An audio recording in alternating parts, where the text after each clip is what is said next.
안녕하세요. 대부에서 반도체 업종과 IT 산업 담당하고 있는 임주성입니다. 7월 15일 BCNC 리뷰 진행해 보도록 하겠습니다. 자, 현재로서 주가 위치가 추세 전환이 필요한 위치라고 생각이 드는데 그 가능성과 앞으로의 전망이 어떻게 흘러갈 수 있을지에 대한 이야기들을 한번 추가적으로 말씀드려 보도록 하겠습니다. 자, 현재 실적에 증대할 수 있는 실적 증대의 포인트 요소는 무엇이 있는지, 그리고 시장에 나와 있는 변수들은 또 어떤 것이 있는지에 대해서 하나씩 살펴볼 거고, 이 두 가지 내용들을 바탕으로 해서 현재 추세 전환이 가능할지 여부들을 한번 좀 말씀드려 보도록 하겠습니다. 그래서 그 이후에 주가의 움직임, 상승, 하락, 양 방향성에 대해서 한번 모두 말씀드려 볼 테니까 좋아요, 구독 한 번씩 눌러주시고 영상 시청해 주시면 감사하겠습니다. 자, 현재 어떤 이슈를 보고 지금 실적 증대로 생각할 수 있을지 이 부분을 연결지어서 한번 관련된 뉴스 살펴보고 넘어가 보도록 하겠습니다. 제가 생각하기에는 BCNC의 실적 개선할 수 있는 부분이라고 한다면 결국에 이 주요 고객사 중에 하나인 삼성전자라고 생각이 들고요. 이 삼성전자뿐만 아니라 뭐 하이닉스, 마이크론 뭐 쪽을 해서 다 봐야 되긴 하겠지만 대표적인 기업 움직임들만 한번 보더라도 어느 정도 동향을 살펴볼 수 있다라고 판단할 수 있을 것 같습니다.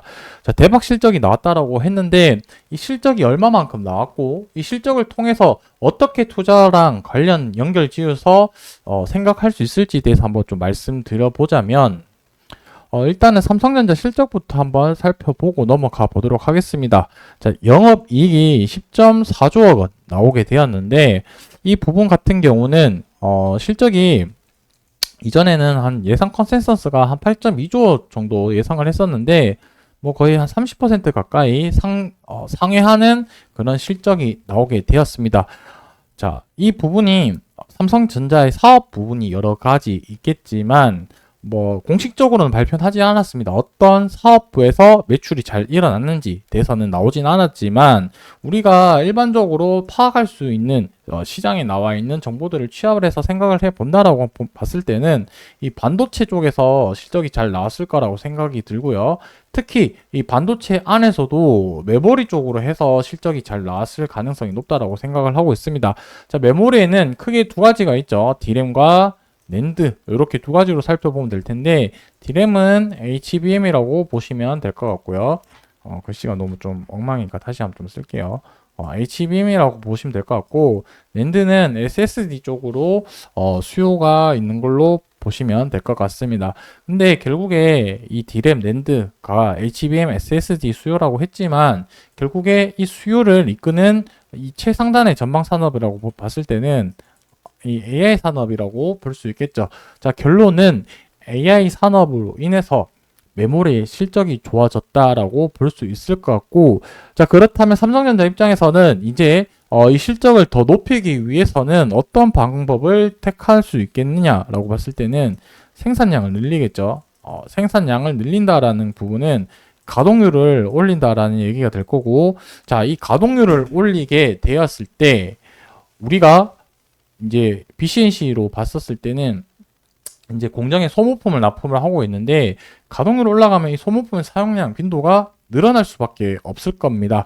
자, 그렇다는 얘기는 이 실적이 좋아지고 삼성전자가 가동률, 생산량을 올린다라는 부분은 소모품의 사용량을 많이 늘린다라고 볼 수 있을 것 같고 결론은 BCNC의 실적이 좋아질 가능성이 높다라고 결론을 내릴 수가 있을 것 같습니다.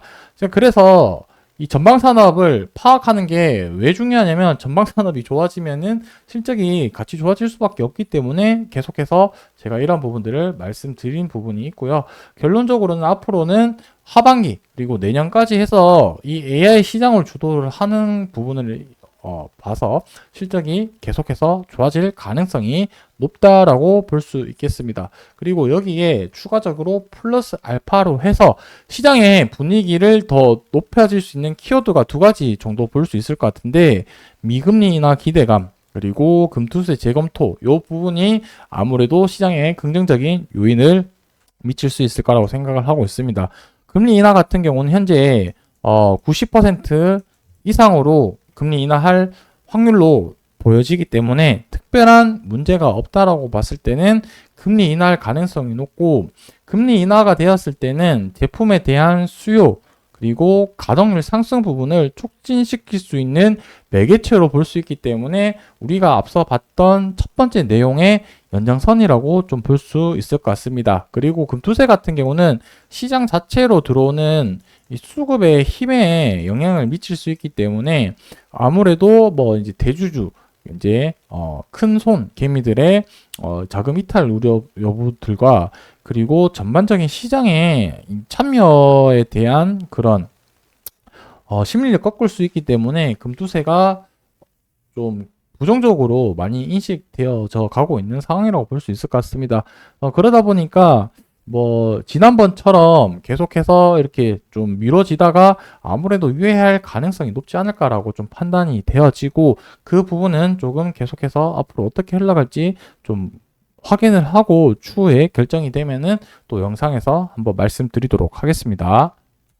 확실히 추세 전환이 조금 100% 이루어졌다라고 보기 좀 어려운 부분이 무엇이냐면 고점이 현재 계속해서 이런 식으로 돌파를 하지 못하고 낮아지고 있는 모습이 좀 가장 좀 큰 걸로 판단이 되어지고 저점도 지금 봤을 때는 계속해서 낮아지고 있는 추세이긴 하나 저점은 단기적인 움직임 봤을 때는 지금 저점을 높이는 움직임 모습을 보이고 있긴 한데 여기서 다시 한번 또 밑으로 떨어질 가능성이 높을 수도 있습니다. 왜냐하면 아직 조금 거래량 동반하는 상승이 나오지 않았기 때문에 그럴 가능성도 충분히 우리는 염두를 해보면서 움직임을 좀 살펴봐야 될 것 같고, 이런 지금 전방적인 시장 상황을 한번 고려를 해 봤을 때, 종합적으로 봤을 때는 실적이 아무래도 올라갈 가능성이 높아 보이죠. 왜냐하면 가동률이나 생산량이 올라가면은 실적이 좋아질 수 있는 환경이 만들어졌기 때문에 그렇게 봤을 때는 실적 우리는 좀 관철 추적을 해야 될 것 같고